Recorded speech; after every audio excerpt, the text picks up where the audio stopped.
So, this is part 2 of my Is Investing Useless series, Am I Wrong About Investing series. In the last video, I reacted to comments from Hamza and First Man regarding investments. In this video, I'm going to be reacting to what Alex Hormozi has said about investments in his videos. Let's have a look at what he has to say.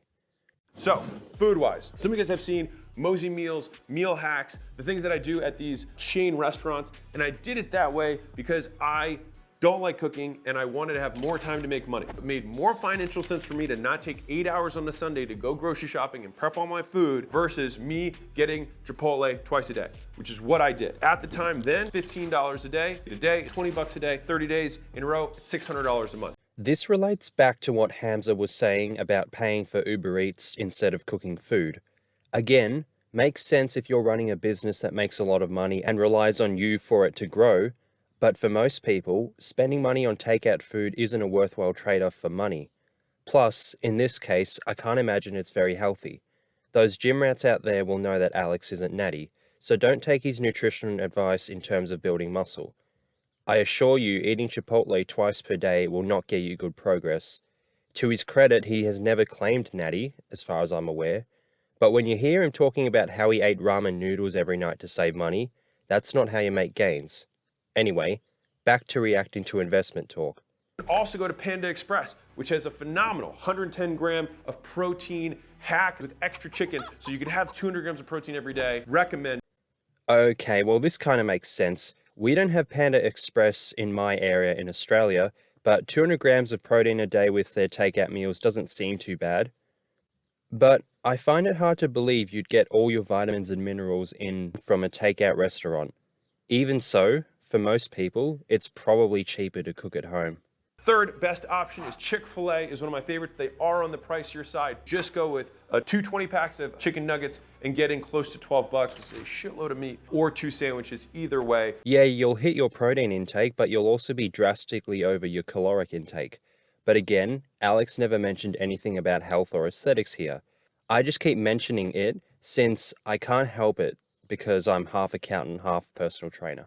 The absolute cheapest route, which I'll tell you right now, loaves of bread, peanut butter.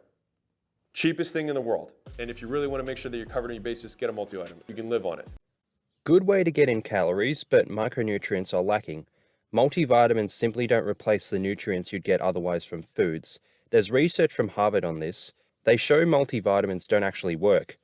Again, this guy's been on gear for ages, his hormones are at optimal levels. Your average person could not get away with this for a long time, especially if you have proper fitness goals.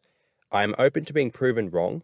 If you have eaten like shit for years on end whilst working like a madman, and you made gym progress and don't feel like shit, let me know. I'll be more than happy to eat my words, but from what I've seen, this is simply not possible.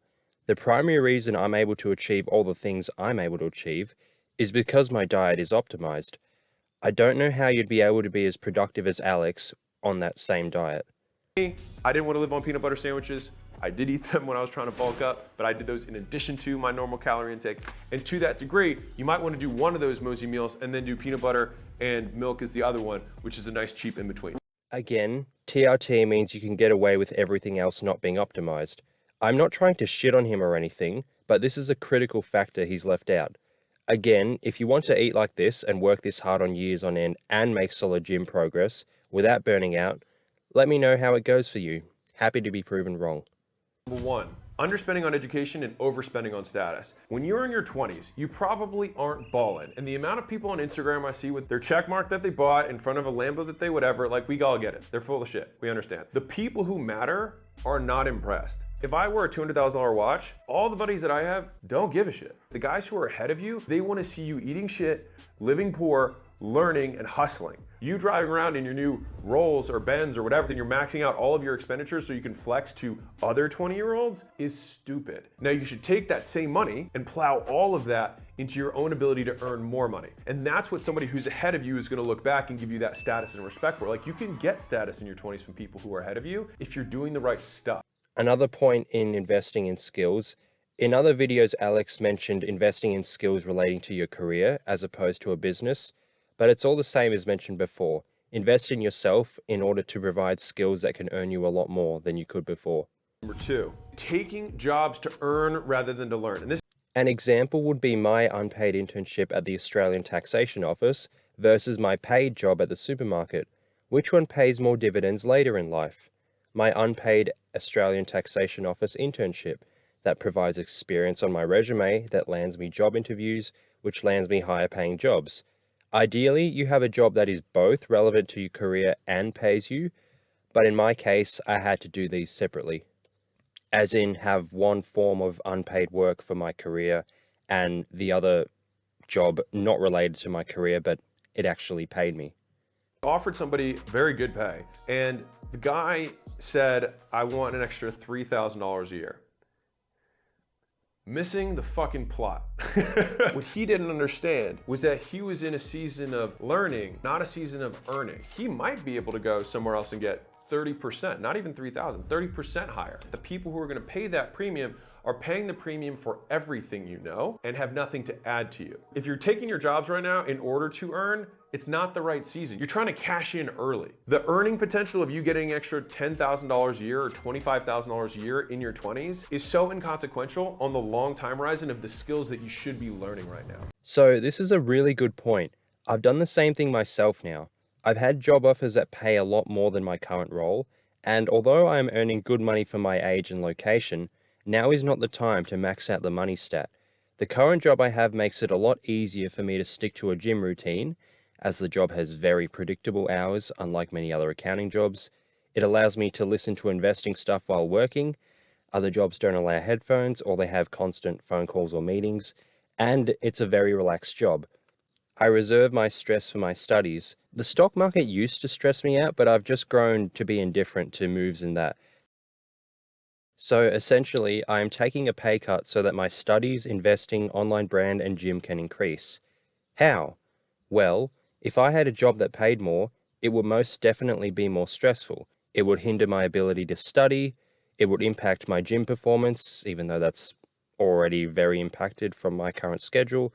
It would hinder my ability to work on my online brand, all because I'd be more stressed over work. Now, there is the possibility that higher paying roles may be just as chilled as this role, but I'm not willing to take that gamble. I'm not about to derail the momentum I have just for an extra $15,000 per year. That money can come later once I've got a good grasp on the stock market. That money can come from an automatic pay rise for finishing my qualification. That money can come from the brand once it's grown enough. Maybe even the increase in physique progress will allow me to gain fitness sponsorships. All that is to say, I'm currently in an accumulation season. It's a learning season, not an earning season. This move will pay much larger dividends in the future. 3 is that you save money. That is a mistake. Hear me out. You want to save money in your 20s, but not actually save it. You want to not spend it or blow it on shit, and you want to put it into a separate account, but that money you want to invest, not dollar cost averaging S&P or whatever it is. You can do that by all means. It's a great way to like have some money later. But if you want to become filthy rich, which is hopefully, what Mozi Nation is here to do, you want to invest that money into you and your earning capacity. Right now, you make so little that the money doesn't matter. Another point for investing in yourself, he's about to mention a good point about investing into the stock market. Save $500 a month, save $1,000 a month. You can put that into the calculator and look what it's gonna be in 70 years and like, cool. One, it doesn't factor in inflation. So when people see that they're gonna be worth $4 million, $4 million in 60 years is also worth like $1 million today. Think about how much more you'll get back if you spend $10,000 this year and then you double your earning capacity or you triple your earning capacity. Instead of saving money to invest in assets, invest in the number one asset, which is you, and increasing your earning potential. This is why I prefer the whole swing trading strategy as opposed to a simple dollar cost average strategy. Inflation will erode those gains. In the meantime, you can outpace inflation by making 20+% stock trades in a week on swing trading. Again, as I mentioned, you can lose doing this, but you can also lose money investing into the broad market when it goes down or doesn't outpace inflation. And again, if you spend enough time learning this, you will become good enough to make more than you lose. And yes, with investing in yourself, instead of making around $29 an hour at the supermarket on a Saturday or $36 an hour on a Sunday, I can invest into my studies and end up earning 45 plus an hour, for example. Chances are in due time it'll be even more than that, but you get the point. Unless I get promotions and stuff at the supermarket, which I'm not gunning for and don't want, I'll never earn $45 plus an hour working at the supermarket, but this is very possible if I progress in my studies and upskill myself so I can provide more value to businesses. 7. Get takeout, don't cook your food. Very contrarian, I know. As soon as you make more than $15 an hour, it makes more sense for you to work that day, get the takeout food, and get the time back. It makes more sense financially. Most people can, like, if you're not being a weirdo, you can eat out for 10 bucks-ish a meal. And you eat out twice a day, it's 20 bucks a day, $600 a month. Maybe if you went to the grocery store, it'd be what, 100 bucks a week versus $150 a week? Is the net $50 a week? Can you not make that up for the meal prep, going to the grocery store, cutting, cooking, cleaning? You're saving the pennies rather than investing in the mega millions, which is you. Another point on the food side of things, not sure how groceries and takeout works in the States, but here in Australia, it's never cheaper to eat out as opposed to shopping at the grocery store. A can of 185 grams of tuna here is about $1.60 depending on the brand. It's more like $1.44 for me as I get an employee discount and a brand discount, but the point is that it's almost a whole meal for $1.60. Well, it can be a whole meal if you're content with 28 grams of protein as your only macronutrients for the meal. A kilo of sweet potatoes here is around $4.90 at the moment. It's less for me as my office-related job actually sells these nearby and I get a discount, so it's like $3.63 a kilo. But that's a lot of sweet potato for such a small cost. There is no meal close to that amount of quantity of food here. But I guess it may make sense if you live in the US. But here in Australia, it's way cheaper to shop for groceries. You can buy like kilos of rice for like $5. So you could literally just have like 3 meals of tuna and rice per day. Obviously not recommended for fitness goals because you'd actually need more vitamins and minerals than that, since there isn't a heap of vitamins and minerals in tuna and there's like next to none in white rice. But the point is, if your main goal is just to save as much money as you can on food, literally just have tuna and rice. There are no takeout establishments here in Australia that could provide you better return on money for food than just getting tuna and rice from the supermarket. Number 10, since you model the wrong season of life. Sometimes younger guys will look at what I'm doing and they're like, oh, I'm gonna do what Alex is doing. The thing is like, you don't have the track record. And reputation is built on 2 things. It's built on what you've done and what you say you're gonna do and having both of them come true. The thing that builds the reputation is not modeling what I'm doing now, but modeling what I did before. You wanna make sure that you model the right aspect of someone's life at the right time. Flying private doesn't make you rich. It means you spend a lot of money. Sequence matters. This is something you see when people are starting out at the gym. You're new, you want to look like the bigger guys, you ask them for their workout routine, but their current routine isn't what got them there in the first place. You need to go through the appropriate levels, phases, seasons, however you want to call it. Not really related to investing, but I thought it was something to touch on. And if you want to stretch the definition of investing, you could say this is an investment in time. If someone said, I want you to work all day and I'll give you this shirt, would I do it? Probably not. I worked at Smoothie King, I was 15 years old. $7.25 an hour, a 6-hour shift, right? So I was making 43 bucks. People would go next door, I remember noticing this, and they would spend 15 bucks on lunch. I was like, so you have $36 after taxes for coming to work today. And 15 of that is you going to lunch next door. So you're working 6 hours for 20 bucks.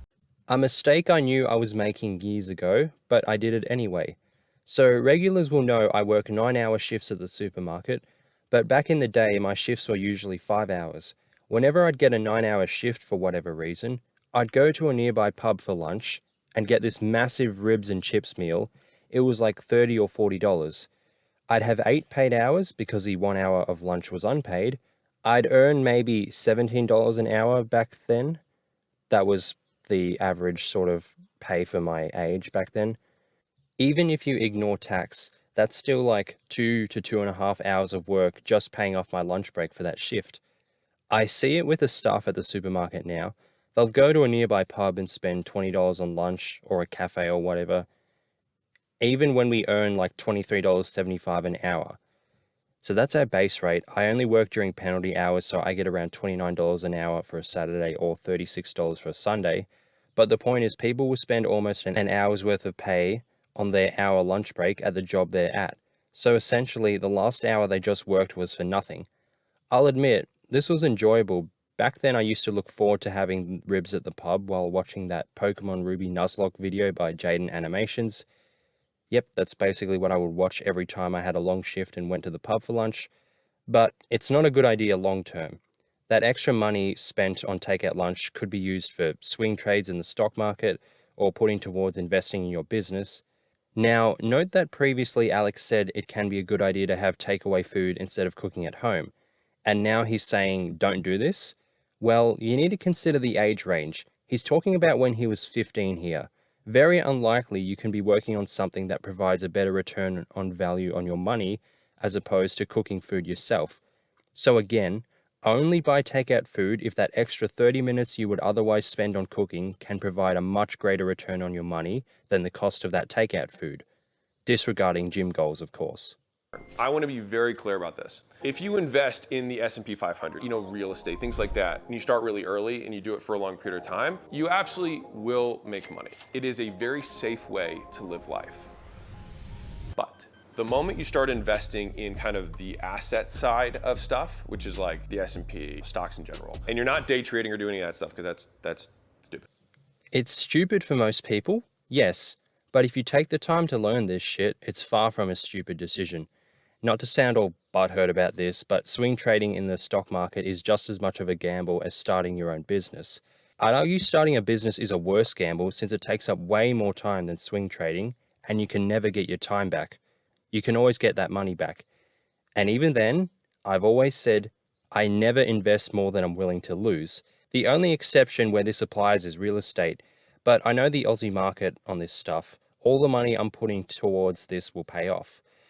Plus, obviously, it's a hard asset I can live in, irrespective of any equity the land and house generates. The moment you do that is actually the moment, in my belief, that you're actually ceasing to want to make more income. Hear me out. If you're 18 years old and you graduate high school tomorrow, you are now eligible on the marketplace because you have no skills besides your high school diploma. You did no job, fucked off the whole time, don't watch YouTube to learn stuff, which is not you, but just imagine. In 2 days, you could go and become certified as a phlebotomist and go from making $7.50 or whatever the minimum wage is to what phlebotomists make at $25 an hour. You would triple your earning capacity after 2 days and spending $500. This becomes a theme for this video, but again, this is why I spent money on a degree and postgraduate education. Instead of being stuck at a base rate of $23.75 an hour at my supermarket gig, my base rate is now much higher and will continue to increase as I gain skills and eventually attain my CPA qualification.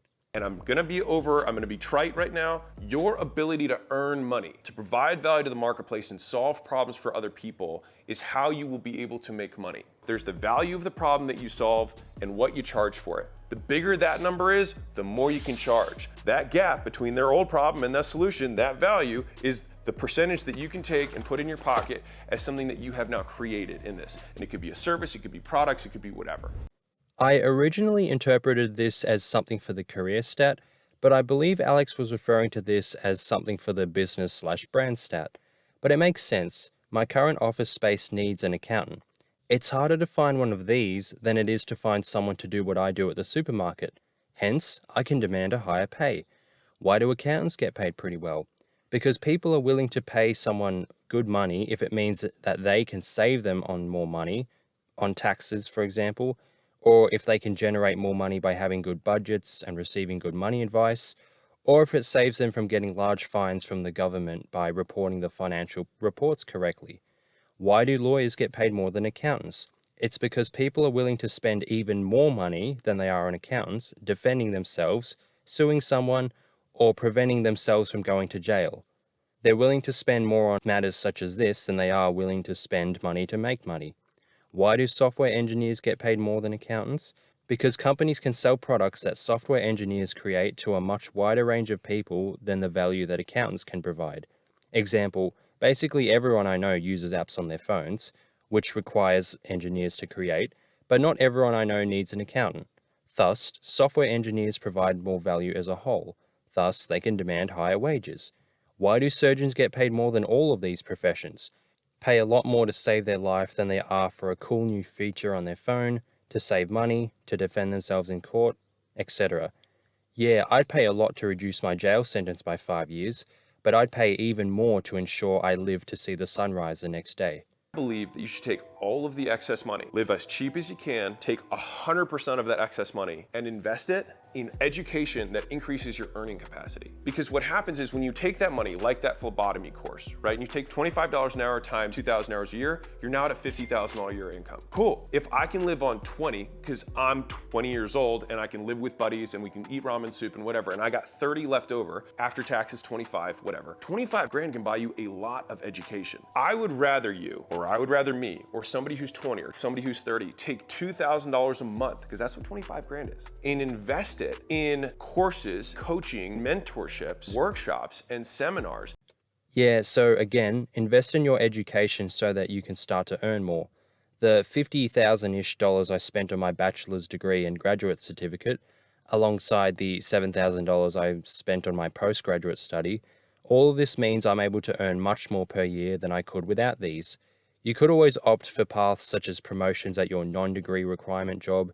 Like my supermarket next in line managers earn around $80,000-ish a year, not a bad income at all. And that's like the lowest level of management. It goes up quite a bit the more you go further up. Now, obviously, these are hard jobs to get as you would have a lot of competition and need to wait for current managers to step down. But regardless, these jobs are super stressful. Majority of jobs you can get from university/college degree are way lower stress than these roles. If you don't think the increase in pay and lower stress is worth the trade-off for time, effort, and money to get this, by all means. But there's a reason I'm able to do everything else I'm able to do alongside my jobs, because they're low stress. I am not a manager at the supermarket, so I don't have unrealistic targets to hit. My office job is very cruisy, all things considered. The tens of thousands of dollars and years of time spent getting here is well worth it in my eyes. My active income, and by the way, everybody who builds their wealth in real estate are actively spending their time in real estate. Don't believe what they're saying. They're like, dude, I did this deal and I made X amount of money. It's like, what was the process of finding deals? How many deals did you look at? How many conversations did you have? How many buildings did you walk? How many different general contractors did you? Oh wait, there isn't. There's other stuff that has to happen, right? Back to the point. Yeah, real estate isn't passive income. There's kinda no such thing. The lowest effort is probably swing trading. Even a business, for example, would require much more upfront effort than the time it takes to get the gist of the market. Even with investing, you have channels like mine that spoon feed you the information you need, as I filtered out all the shit channels and found the good ones, and told you about them. So I've just saved heaps of time up front from searching around the internet, since I don't have to be constantly making finance videos. So I've directed you to the good channels. You're welcome.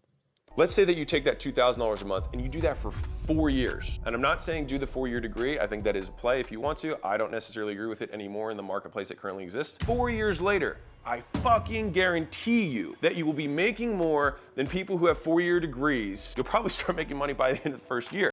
So I agree with the idea that this current market means degrees aren't as special as they were in the 70s, for example, since way more people have them. But if you're an OG viewer of mine, you'll know I've talked about finding the right career and picking the right degree before. If you pick a degree in which there are no jobs that require your degree, then it's useless. If you pick a degree where there is actual demand for it, then it's a good investment. Example, nurses are highly sought after. You can't just apply for a nursing job, you need the degree. I know there are like Cert 3s in nursing or whatever. They taught them at the same place I did my Cert 4 in fitness. But from what I understand, that's just a pathway to get into a nursing degree. Regardless, nursing is a stable career that pays well, bloody rough work involved, but better than being left behind in terms of money. Thanks, inflation. So how do you get a job like this? With a degree. Same with accounting. Yes, you can do some accounting related work if you get into admin and just work your way up, but you can't actually become a qualified accountant without the degree. My mate's mum works in an accounting firm, where I think she literally does the business activity statements, which is an accounting report thing, but they can't or won't pay her as an accountant. And in my case, you can't get into CPA without the degree, and CPA is where the bigger bucks are at. So when people say, oh, degrees aren't worth it, yes, they aren't worth it if the degree is useless. If the degree is useful, then it's absolutely worth it. When I'm in my 30s and working from the comfort of my home a few days a week, or even 5 days a week, and I'm on good pay, try and tell me that my degree was worthless and I won't be able to take you seriously. The amount of like copywriting courses and books and programs, mentorships, and even one-on-one coaching. Like I think one-on-one coaching is a phenomenal way to learn a new skill. If you're like, hey, I need to know how to buy media. I need to know how to run an ad. Go pay someone who runs ads or teaches people how to run ads. When you make that payment, you're seeing it as one class in your entrepreneurial degree rather than this one $12,000 investment has to make me rich. I mentioned this in the Hamza reaction, but be careful of buying one-on-one courses/calls. What works for some may not work for others. I prefer to just gather different perspectives on multiple people and put together my own conclusion from there. You'll likely find people who talk about their perspectives and experiences for free, whether that be on podcasts, social media posts, or even YouTube, like what I'm doing. And once you find enough stories that are most relatable to you, find if their advice will work in your situation. If so, implement what they say. If not, tweak what the general consensus is and incorporate that into your life.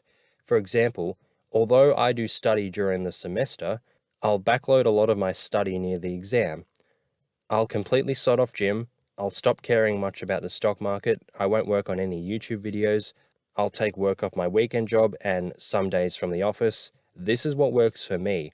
For others, maybe they prefer taking some extra days off the gym during the semester, taking days off their other job during the semester, no work on YouTube videos for certain stretches of the semester in order to get their study done.